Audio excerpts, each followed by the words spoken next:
beloveds, and welcome to Vida Spiritual Connection. My name is Sunshine Daye. I get to be the spiritual director of Vida Spiritual Learning Center, and it's my joy to bring you this week's inspirational message. It is truly a joy to be here with you today and to share this message of sacred activism, particularly as it pertains to economic fairness.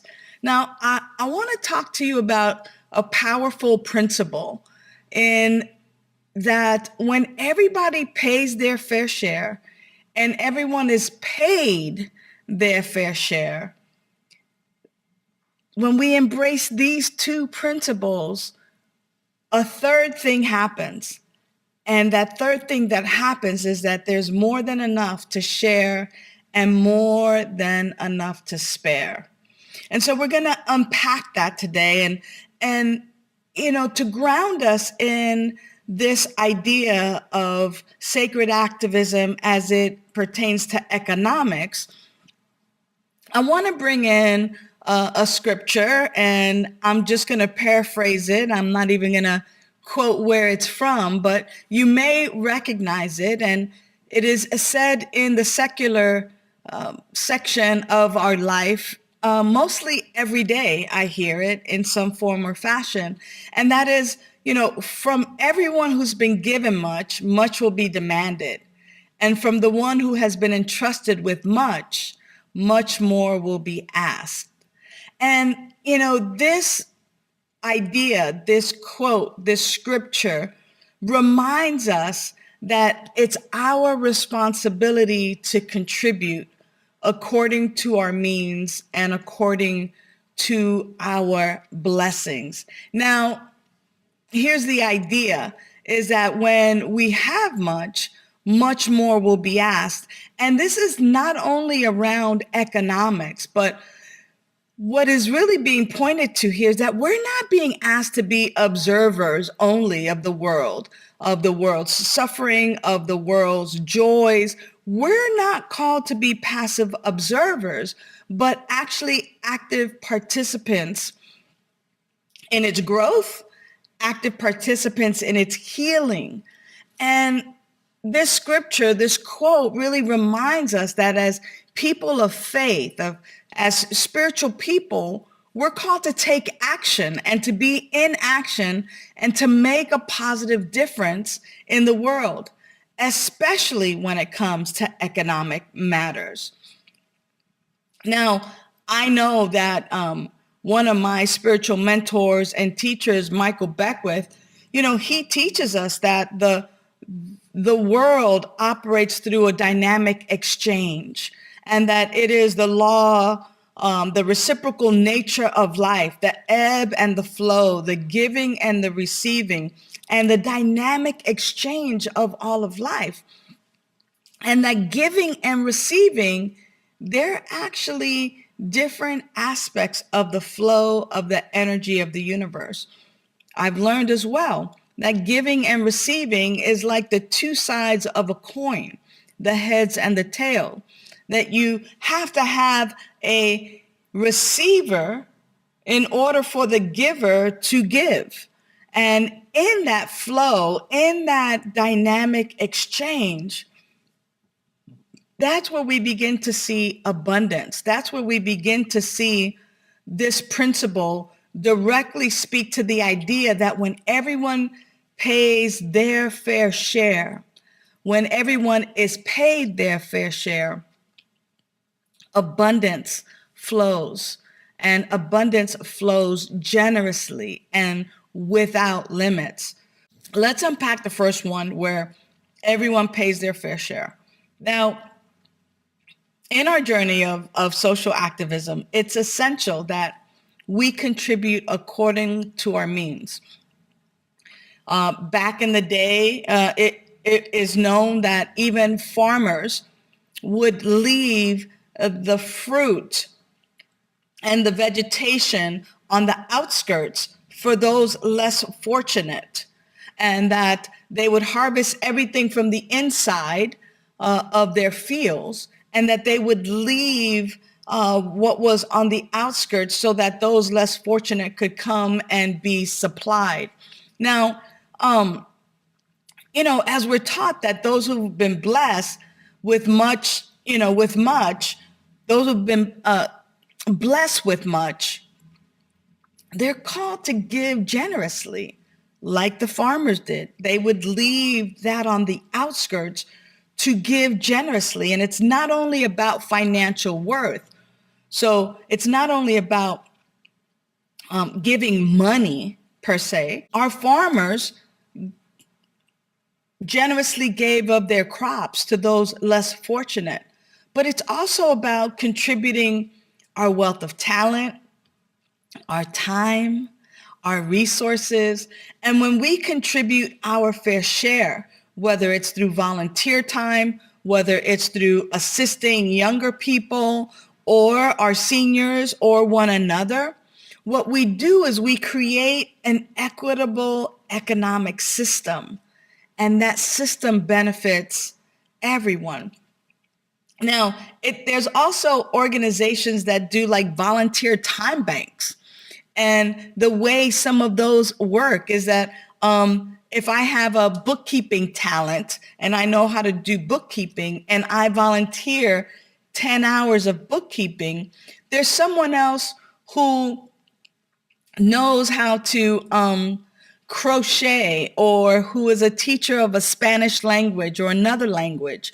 And because they donate 10 hours of being able to teach someone Spanish language, we could actually do a trade. But it doesn't have to be the one-on-one trade. It's actually when someone contributes 10 hours in their specialty and I contribute my 10 hours in my specialty, when I am in need or have a desire for something that I'm not that well skilled at, I can go to that volunteer time bank and find someone who has that gift and talent, and then get 10 hours of education or 10 hours of service, of gardening, of whatever it is, assistance, because I have donated into that time bank and someone else has donated into that time bank that benefits me, mine, benefits someone else, and so forth and whatnot. So when we take a look at this idea that everyone pays their fair share,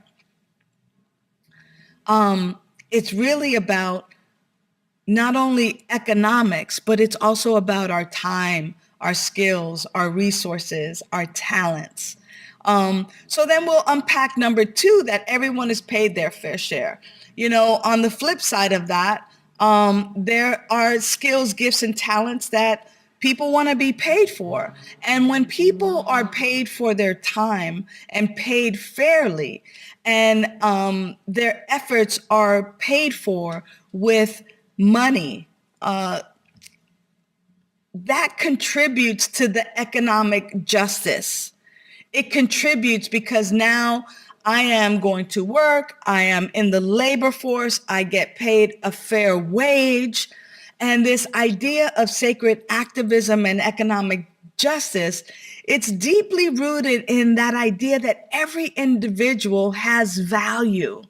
And when we recognize that everyone has value and that everyone deserves to be compensated fairly for their efforts, we uphold the principle and we actually promote dignity, respect, and equality in our society.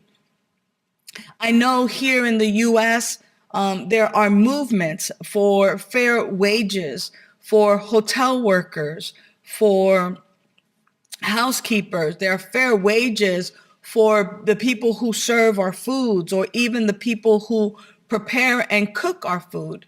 Imagine being able to earn a fair wage for your labor, enough where you have dignity and respect, and that there's equanimity and equality in our society. The third point is that abundance is shared through all of this fairness. So this is the beautiful part of it all. When everyone pays their fair share and everyone is paid their fair share, we create this environment of abundance. I pay my fair share. I'm paid my fair share. It's not a zero-sum game where one person gains all this stuff and the other person loses out. It's actually a divine cycle. It's that divine cycle of giving and receiving. And when we share our blessings, we ensure fairness and abundance flows. And when abundance flows to me and I share from my abundance to others, and we do the same and likewise, what we recognize is that there is more than enough for everybody.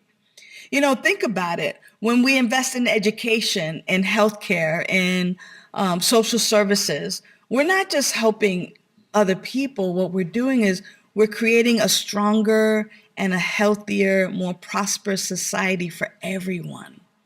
And when businesses pay their employees fairly and treat them with respect and dignity, and they foster loyalty, then you have a motivated workforce. And a motivated workforce leads to an increase in positivity and productivity and success. So, beloveds, today, how are you in that flow? Where do you see yourself? Are you an employer? Are you an employee? Are you giving of your best and giving your fair share and paying your fair share? As an employer, are you paying your people a fair wage, a living wage, something that benefits our society? Because in the realm of conscious fairness, it's not just a noble idea. This is really a divine calling. It's about aligning our actions and our faith and our values and recognizing the interconnectedness of all beings. It's about creating a world where everyone pays their fair share, where everyone is paid their fair share, and we allow the abundance to overflow. So in the words of Mahatma Gandhi, let us be the change that we wish to see in the world.